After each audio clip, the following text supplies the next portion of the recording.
On today's episode, the Utah Hockey Club are an absolute wagon. Is it late? Too early in Buffalo? Some of the rookies that have been really impressive this year, and the NHL is back. It is one hell of an episode here for you guys today. Here is NordCast episode 74.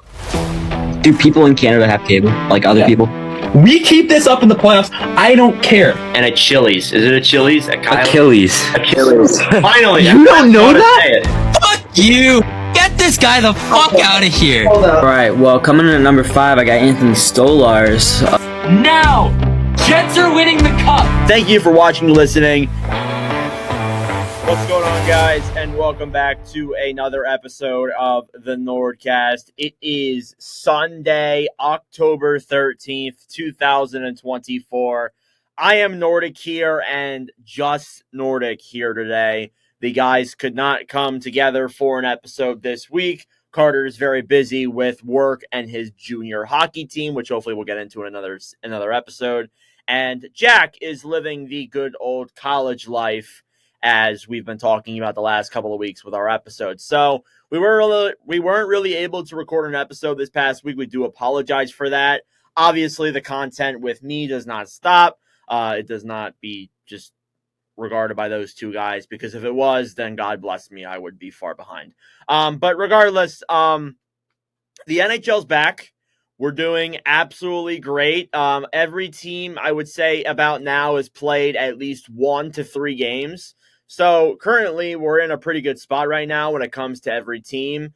There have been a few butts and bruises here and there. Obviously, Tampa and Carolina had to postpone a game because of the Hurricane Millen, which is unfortunate. To any listeners who are listening and live in Florida and have been the victim of that, first off, prayers to you, and second, thank you for listening during what is probably one of the hardest times of your lives. But yeah, that was really the only bumps and bruises. There's been a few headlines that have come up over the last couple of weeks, and I figured we'd get into them a little bit here. The first one being UNS Korpisalo was the biggest one that we saw when he played a game, actually opening night game against the Florida Panthers. He did not look good. And honestly, we knew that Korpisalo, obviously last year was a very rough year for him. But even heading into this opener game, which it should have been Swayman, had there not been disputes with his contract and stuff, which we may get into in a little bit here. But honestly, it would have been Swayman and net there starting if it weren't for that. But yeah, Korpisalo did not look too great. Florida ended up taking the win. I wasn't really too worried about it because we knew that Jeremy Swayman was going to come back and be awesome. And we knew that Swayman was going to, be that normal goalie, and that showed in the last couple of games that we saw, notably against Montreal and even against Los Angeles as well. So Swayman's back, and he is doing good. He was obviously signed to an 8-year, $8.25 million deal, which was kind of funny. You see Cam Neely say 64 million reasons why he should be playing right now, and Jeremy Swayman says, yeah, I got 66 million reasons why. So I guess that was, and I actually don't think we talked about that on the podcast because of the way the episodes were. We kind of had a little bit of a gap there. But when that did occur, again, I said that this could take a while. I'm actually a little bit surprised, but at the same time, I'm not, that it got done so quickly after those comments that were made. It really didn't surprise. It surprised me and it didn't, because I thought that, maybe it was going to get locked up after these comments came out and they're like, yeah, they're going to sit down and actually get a deal done. Or Lewis Gross, I was going to say only Lewis Gross and not Swayman, was going to play the hard to get card and kind of just, wait it out.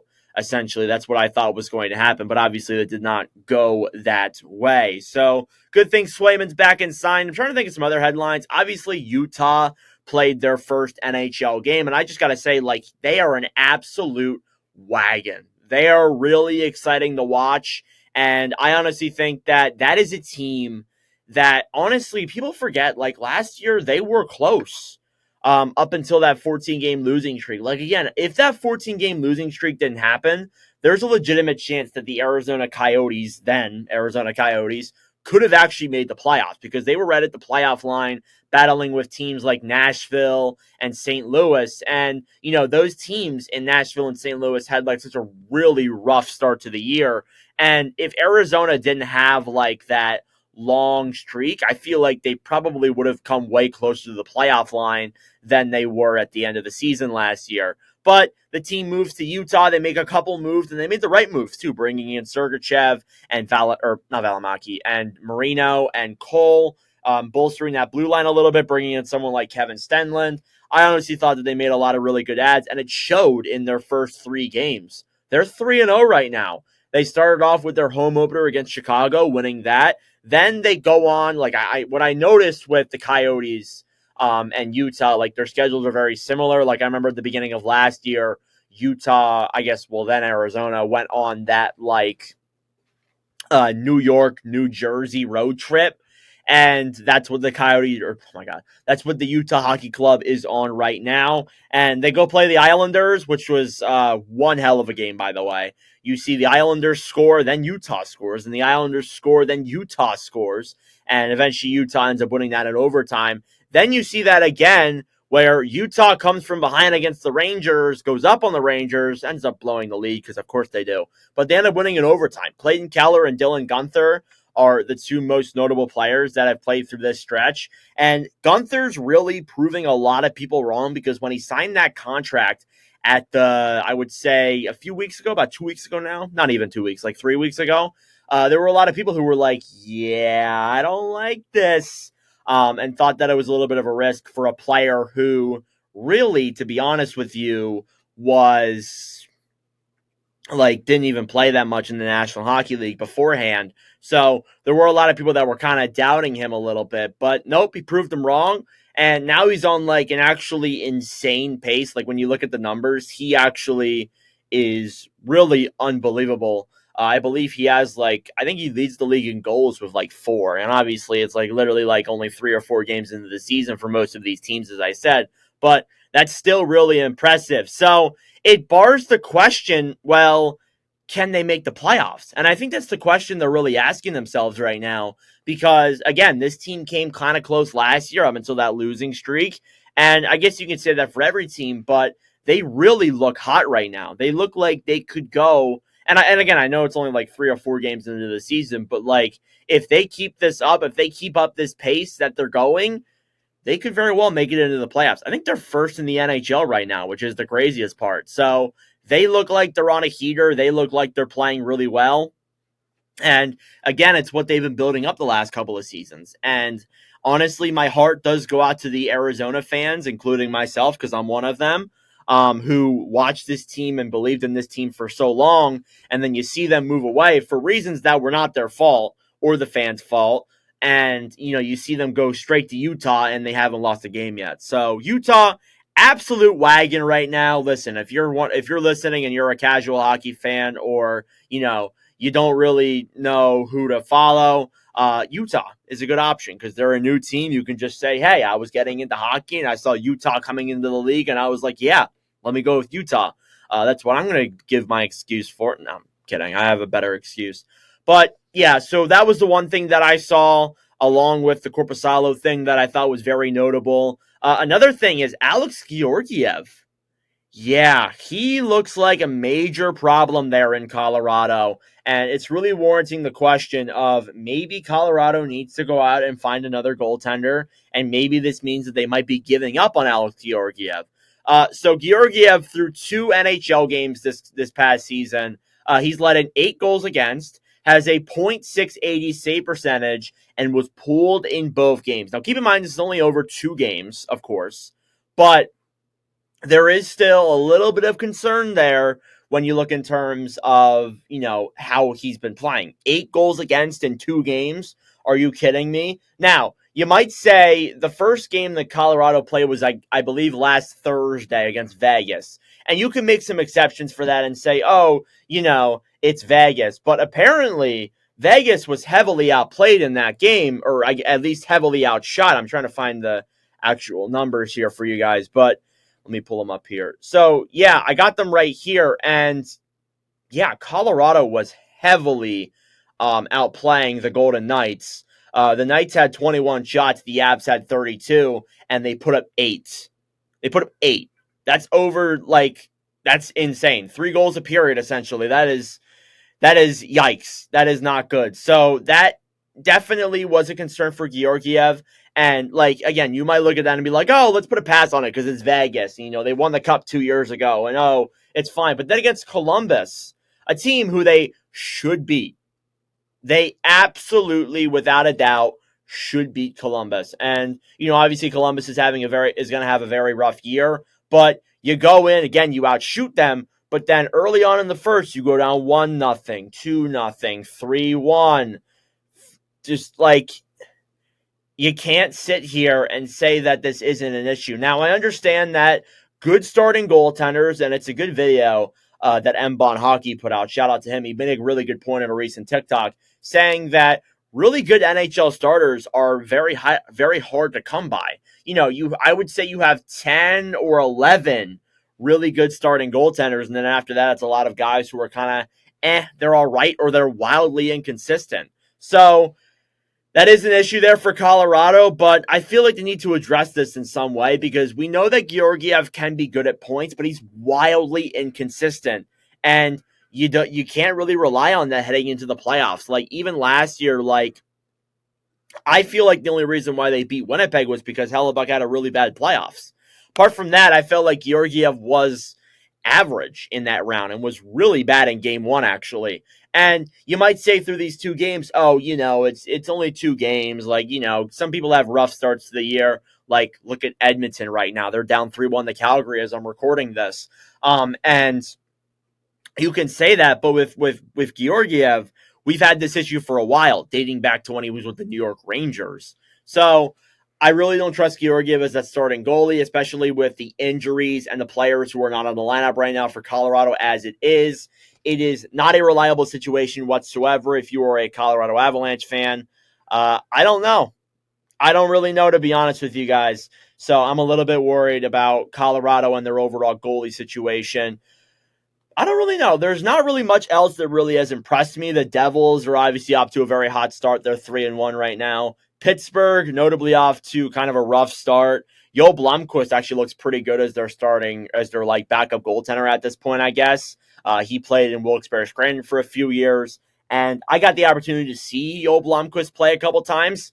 He's pretty good. He's pretty damn good, especially when he's played against the Phantoms too. But yeah, we're kind of at the stage where it's a little too early to tell. We might have a better picture when we get to the next episode with the crew, and maybe hopefully they'll be back. But yeah, as of right now, there's nothing that's really concerning, I guess, because like Nashville, Colorado, and Edmonton are all 0-2. That might be a little bit concerning for some people, but I'm not too worried. I think they will be okay. I think that everything else is fine. There is one other thing that I do want to talk about, though, that I actually almost skipped over. The Buffalo Sabres. It seems like it is late early in Buffalo. And again, as I said, it looks a little bit worrisome. And I say the late early part as like a kind of connection to the 32 Thoughts podcast, because they really made a good point at saying it. Like, they start off the year in the Global Series, and they honestly, like, in the first game, they got goalied. They played really well, I thought, but they got goalied. That's what I thought happened. The second game against the Devils, they got really outplayed, and it was a really rough game, and it definitely shows some worry. Now, again, the Devils are a really good team, and you look at, like, Buffalo's schedule, all of the teams that they've played have been playoff teams, except for, I guess, the Devils last year, which I guess makes up for half of their schedule, but, like, they will be a playoff team this year, barring any big surprises, of course. But they've played the Kings, they've played the Devils, and they played the Panthers. So, obviously, it's not an ideal start to your season. Your first 4 games are against teams that have been in the playoffs or were in the playoffs in the last 2 seasons. So, that is definitely an issue there, and I feel like again, like in the Global Series, they really struggled, and there was a lot of pressure put on them already. Like, as it is, like, you know that Kevin Adams' job is on the line. You know that's very worrisome for Buffalo, and they're trying to, you know, like the Lindsey Ruff hiring was just to fill seats. And I know there's some people listening who might disagree with that, but honestly, that's kind of what I believe when I see that.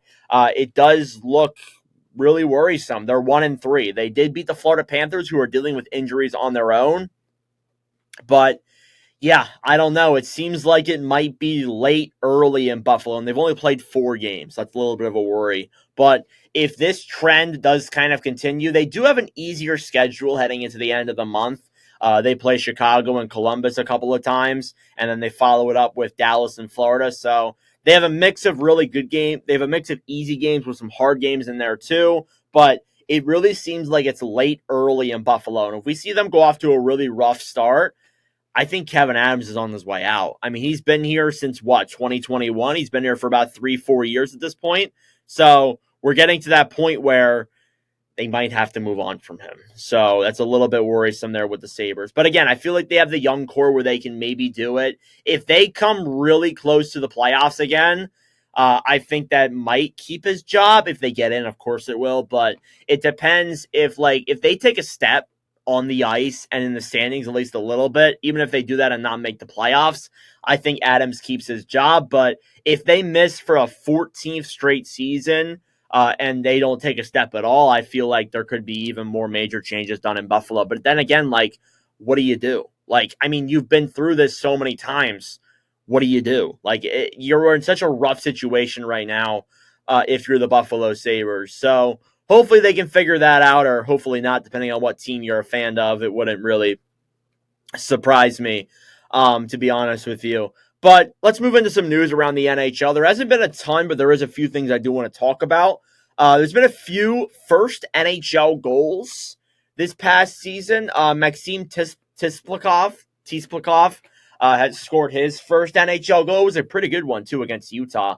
Macklin Celebrini scored one of the coolest, weirdest, worst, interesting goals I've ever seen. I thought that first goal was actually very funny. He scored like a no-look, spun around, it bounced off a blue defender and went past Binnington. I think it's Binnington, right? Or is that Hofer? I think it went past Hofer and in. And yeah, very interesting goal. And then the other goal that was scored was Emil Heineman. Yeah. He scored his first. He was a 2020 43rd overall pick. So he was drafted a while ago and made his debut for Montreal, and obviously ended up scoring his first NHL goals. That's pretty good there, but that's the only 3 first NHL goals we've seen. None from Michkov, none from Hudson, none from Gauthier or a few other guys, but maybe we'll know that in the next couple of days. Other interesting news, Ville Husso has been placed on waivers, and he was one of the notable goaltenders of Detroit in their goalie square or triangle or rhombus, however you want to call it. But he has been placed on waivers. We'll see if he gets claimed again. I talked about Colorado earlier needing maybe another goaltender. Maybe they go down that road and try and get Husso. I don't think that's a better option, but maybe they go down that way. But Husso, they already have so many goalies in their system. I feel like one of them was going to get sent down at some point. He does have 1 year left on his deal, so I can only imagine he's probably not going to sign after this coming season. So, again, you can kind of tell that Detroit's really shaping this team. A lot of their guys are kind of on, small extensions and stuff. Or not really small extensions, but shorter-term deals. So, hopefully, Detroit will fix that problem, obviously. Injury news, Boone Jenner is out with some unfortunate. He is apparently undergoing a shoulder surgery and an injury suffered after a really freak accident in practice last week. He's expected to miss a minimum of 5 months, which sucks. Come on. Columbus has been through so much already, and now you're losing your captain to injury. Just really sucks. It really sucks for Columbus. Just when you look at it, it honestly is actually terrible. And hopefully Jenner can come back at some point, and hopefully he will be okay. Some signings that I do want to talk about. Carter Verhaeghe, on the night of the first game for Florida, signed an 8-year, $7 million contract extension with the Florida Panthers. I thought that deal was pretty good.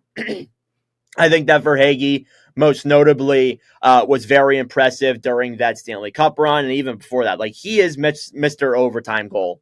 The amount of goals I've seen for Hagee score in overtime, I think I've seen him score more in overtime than I have in regulation, which is kind of funny. But yeah, he is somebody who is really clutch, and locking him up to an 8-year deal, it definitely puts Florida into a little bit of an interesting spot because, yes, they're going to contend for the next 4 to 5 seasons, but they're going to have one hell of a nuclear rebuild in, like, I would say 6 or 7 years when that's done.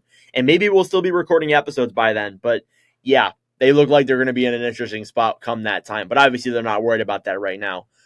And Linus Ullmark has been signed to a 4-year, $8.25 million extension with the Ottawa Senators. Yes, folks, he has been signed. It's funny because he's locked up to the same amount as Jeremy Swayman. So, good on Ottawa for, first off, getting this done early. I mean, like, honestly, if you were dragging this into the season and the Sens started off really slow, probably would have gotten traded. But nope, he's staying in Ottawa with this deal. I love it. And I think that Ottawa's finally found their goaltender. And there's a lot of people with a lot of optimism for them to take a step this year. So we'll see if that can happen. Looks very interesting, but we'll see what comes of that. And then finally, Joey Dackert signed a 5-year, $5 million deal with the New York Islanders. The Seattle Kraken, sorry. Dackert, I thought it's a little bit interesting, to be honest with you, because Dackert had a really good second half of the season, and that's all we really have of him. It's a really small sample size. So I thought that was very interesting, but overall, I would say that it's a pretty good contract.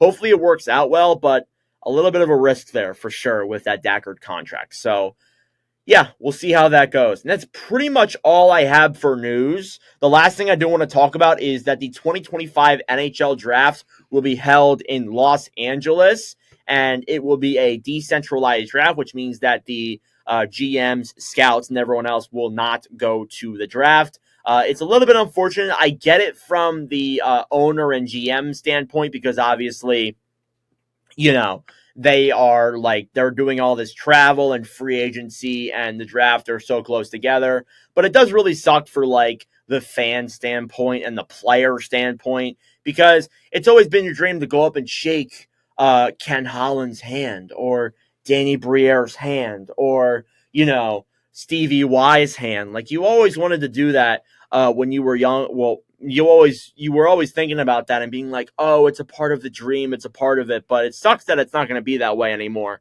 But I do understand it from that perspective. And it is unfortunate. All right. One more thing here that we're going to talk about before we wrap up this episode. I'm actually going to send it to a YouTube video that I made a few days ago or yesterday when you guys see this. It is previewing the 2024-25 NHL rookies. I figured that because I watched the episode, I edited it, and I was like, yeah, I could probably post that on the podcast, especially since the fact that we have not recorded an episode in a little bit and we didn't get to do our rookie preview. So for those who do not follow my YouTube channel, which you guys will be watching this, you guys may have already seen this video, so you guys can just kind of click off, to be honest with you. But yeah, that's pretty much all I have for this episode of the podcast. I'm going to ship it over to the rookie preview. But anyways, that'll do it for this one after that. Thanks for watching. Subscribe down below if you're new. And yeah, I'll see you guys in the next one. All right. Today we are talking about rookies. Every single year you have a bunch of rookies competing for the Calder Trophy, the trophy that's awarded to the best rookie every NHL season. It's always fun to take a look at the NHL rookie race because every single year you're looking at the future of the NHL essentially. Every now and then you'll have your occasional Connor McDavid or Connor Bedard or Michael Bunting and this year in particular is a lot of fun because I would say you have 5 or 6 rookies that honestly could compete and maybe even win the Calder Trophy. And we're going to go through all of those rookies today and more as well. So here I have 13 rookies listed. It's not that good. You can see my awful handwriting again. 13 skaters and 3 goaltenders is what I have here for you guys today, and we're going to go through each and every single one of them, look at their stats last year, and kind of just talk about whether or not I think they can win and my overall thoughts on each of them. So without further ado, let's start off with Matvei Michkov. Michkov is obviously I would say, the favorite to win the Calder Trophy right now. You look at every single betting site except for maybe a few outliers. He is the number 1 ranked rookie to win the trophy. So it makes a ton of sense. And I think that he could be very exciting this year for Philadelphia, and honestly already has. Michkov had 41 points in 47 games played last year with HK Sochi, and even though, yes, he got loaned from St. Petersburg to Sochi, he still had a very good season and honestly surprised everyone by coming over a season early. Actually, not even a season early. I would say he came over a few years early, actually. Again, if you guys saw my video on my expectations for the Philadelphia Flyers, you guys would have seen my overall thoughts on Michkov, where I projected him to be. I would recommend checking out that video, but at least as of right now, I am hoping for a good 40-point season out of Michkov. That is my floor, but if he does finish below that, I wouldn't be surprised, and I'd actually be okay with it, because honestly, it's a rookie season. You don't know what you're expecting out of everyone, obviously. We're going to move right along from Michkov over to Macklin Celebrini, the first overall pick in this past year's draft by the San Jose Sharks. Celebrini, coming off of a really good year from Boston University, had 64 points in 38 games played, and he looks like somebody who is very creative and is really being hyped up. Now, we are a few days into the NHL season, so I'm going to refer to the 2024-25 season here a little bit, but we saw Celebrini score one of the strangest, worst, coolest, interesting goals I've ever seen. But unfortunately, as of a couple of days ago, Celebrini was placed on injury reserve. He will be out for at least a week, which really stinks because he obviously is the first overall pick and looked really exciting when he was playing with the club. But if he does come back and does kind of rejuvenate himself, he did have 2 points in his NHL debut, so you can't help but be excited for him a little bit, and hopefully that will transfer over into the NHL level more and more and more from what we saw in Boston University. Now, someone from also Boston University who looks very exciting for the Montreal Canadiens is Lane Hutson. Hutson was a 4th-round pick a few years back and wasn't looked at as much because, look, he was a 4th-round pick, but he has really blossomed into a really star-studded, offensively creative defenseman. I mean, come on, you see some of the plays that he made in training camp, some of the plays he made in the preseason. This guy has really good hands. So much good hands that he had 49 points in 38 games played this year with Boston University, alongside Macklin Celebrini as well. For a defenseman like him who is undersized, I do think that he is going to blossom offensively. He already has. He actually leads rookies in points right now if you go look at it, unless you're looking at this like a few days from now, obviously. But I think that Hudson's one of those players who is really going to blossom into something very good, but this year could be a real developmental year for him. He could have really good plays offensively, but I have a feeling that he is going to get embarrassed defensively sometimes, being an undersized defender like he is. And that's okay, because some people do have that happen when they get to the NHL level. I mean, come on, look at Jeff Petrie. He's been in the league for like 10 years. But I would say of the defensemen that I do have on this list, and there isn't a lot of them, in fact, he might be the only one, actually. He is the most exciting of those guys for sure, and I think that he could definitely come top 3 or top 2 in Calder voting. Now, number 4 is somebody who played in the NHL last year, and he upsetted some people because he meets the Calder eligibility by only 1 game. That is Logan Stankoven of the Dallas Stars. He split time in the AHL and in the NHL, putting up 14 points in 24 games played with the NHL Stars, and then 57 points in 47 games played with the AHL Stars. Stankoven also spent some time in the playoffs and looked even more exciting there as well. I would say there's a lot more hype around Stankoven rather than Hutson or I guess Celebrini too, because we know what Stankoven can do. We saw how he produced at the NHL level, and I think that there are some people who are picking him to actually win the Calder Trophy because of that. A little bit of an honorable mention to Maverick Bourque, who played with him in the AHL with the Texas Stars. Maverick Bourque also looks very entertaining as well. Is not on this list of rookies, but is somebody who could make an impact this year in the NHL. On to the next, we have Cutter Gauthier, a guy who was traded last year from the team that drafted him to the SoCal Anaheim Ducks and he looks like he could be a monster. There's a lot of people who see Michkov, Celebrini, Hudson, and kind of overlook Gauthier. Gauthier had a monster year in Boston College. Actually had more points than Celebrini. Yes, I know, it was only one. I know that. He had 65 points in 41 games played with Boston College, Macklin Celebrini's ironic rival, and is now playing on an ironic rival against Celebrini's team. It's kind of interesting how that works,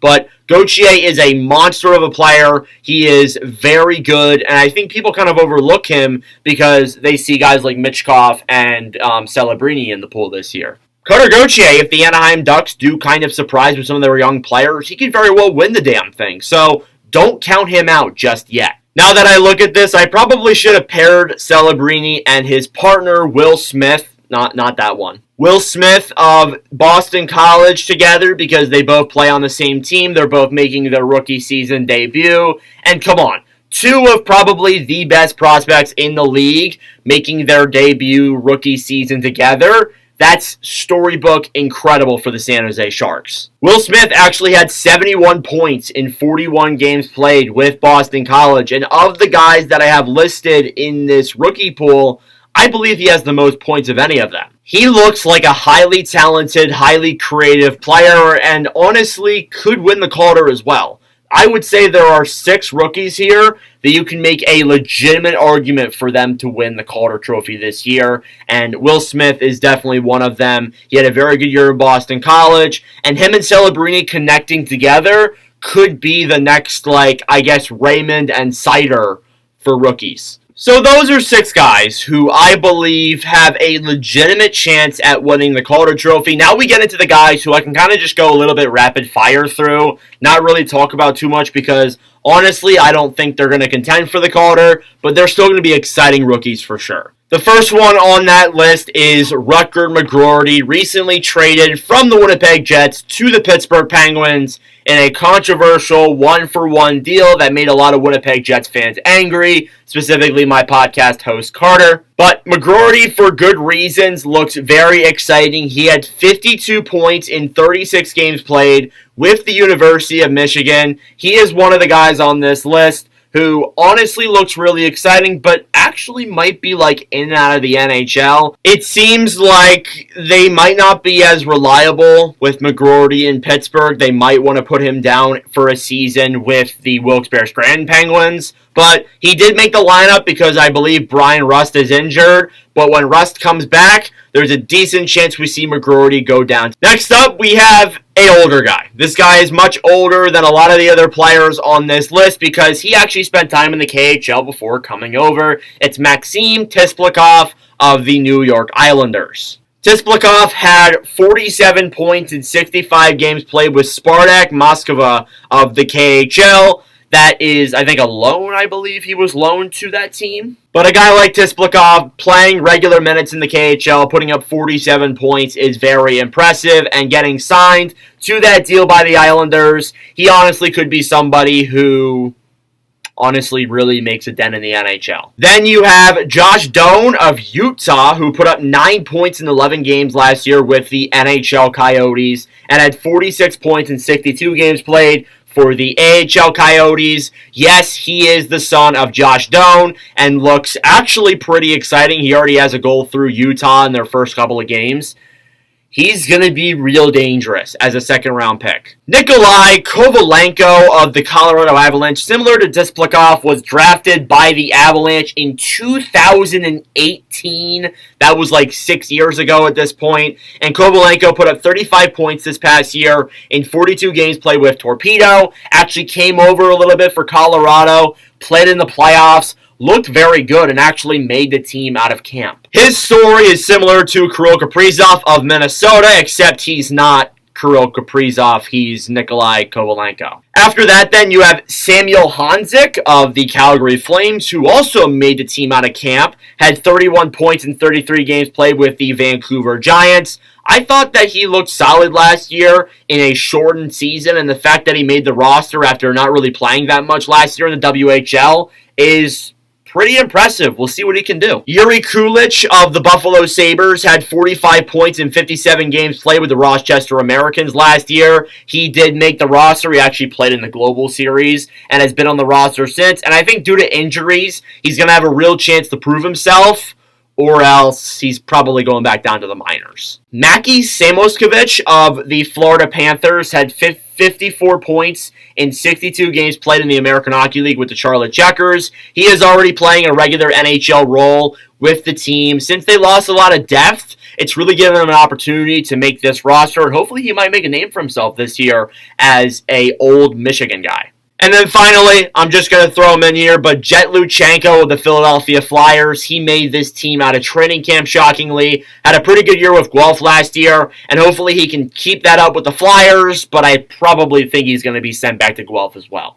And those are all the notable skaters that I saw that I thought were of note to possibly be in the rookie class, possibly be in contention for the Calder. I think we know who's going to be doing it, though. It's the 6 guys that I already mentioned at the beginning of the video. The other guys that I mentioned after that were kind of just honorable mentions and other guys that I thought would be fun in this rookie class. But I do want to talk about 3 rookie goaltenders who I think could have a chance at maybe surprising some people and getting up there in the Calder race. The first one should be very obvious. It's Dustin Wolf. He had a 7-7-1 last year with the Calgary Flames, a .893 and a 3.16 goals against average. With the AHL Flames, though, he had a 20-12-3 record, a 2.5 goals against, and a .923. Wolf has been hyped up for a long time as this really exciting goalie for Calgary, and even in the first few games of the season this year, he's actually looked very impressive, actually backstopped the Flames to a 6-3 win last night against my Philadelphia Flyers. So if there was a rookie that I would have picked to win the Calder Trophy, it is 100% Dustin Wolf for sure. Somebody else, though, that I think could be really interesting is Joel Blomqvist of the Pittsburgh Penguins. He had a 25-12-6 record with a 2.16 and a .921 record with the Wilkes-Barre Scranton Penguins. I saw him play a couple times in Lehigh Valley. If I have a picture, I'll pull it up here, but I've seen him play a few times in person. He is very good. He is really good, and he's already played a few games in the NHL and already looks pretty entertaining, if I do say so myself. So I'm really looking forward to him maybe taking over the NHL role with the Pittsburgh Penguins. Maybe he takes over Jari. This is maybe the Matt Murray or the Marc-Andre, you get what I mean. And finally, the last rookie that I want to talk about before I get into my Calder predictions is Artur Shilov. Last year in the playoffs, we know what this guy can do. But with the AHL Canucks, he had a 16-11-6 record, a 2.74 and a .907 with the Abbotsford Canucks. So he did have a pretty good record down there and looks like he could be the 1A, 1B right now with Demko being out of the lineup. So he could contend for it as well. But those are pretty much all the rookies that I think are going to be in contention for the Calder Trophy or be exciting. Now it's time for my overall Calder predictions. 2 finalists. I have Macklin Celebrini as my first one. First overall pick. Already looks really good. I think he's going to be exciting. And then I have Lane Hudson as the other one. Already looks like he's offensively talented with Montreal as a undersized defenseman. He's actually my second place guy. I think he could damn well win the thing, to be honest with you. And then my winner, number 1, is Matvei Michkov. You can call that bias all you want, but I saw what this guy did in the preseason. I saw this guy play the first 2 games of his NHL career. He looks a lot of fun to watch, and I think that when he gets adjusted, when he gets to the legitimate level that he can get to, he's going to be dangerous. But yeah, those are rookies that I think are going to be really exciting this year. Maybe not all of them contend for the Calder Trophy, but I think those are a lot of guys who people are going to have their eyes on during the 2024-25 season. Thank you guys for watching. If you enjoyed, make sure to subscribe down below. I greatly appreciate it. We are getting closer to 3,000. We're almost 100 away, actually. So keep the subscribers coming. I really do appreciate it. And anyways, that's it for me. Thanks for watching, and I'll see you guys in the next video. Thank you guys so much for watching or listening to yet again another episode of the NordCast. If you enjoyed, please subscribe down below or follow us on Spotify and Apple Podcasts. If you want to follow us on TikTok, we are at NordCast. If you want to follow us on Instagram or Twitter, follow at NordCast_. That'll do it for this episode. I'm Nordic. Thanks for listening from all the crew, and we'll see you guys in the next episode.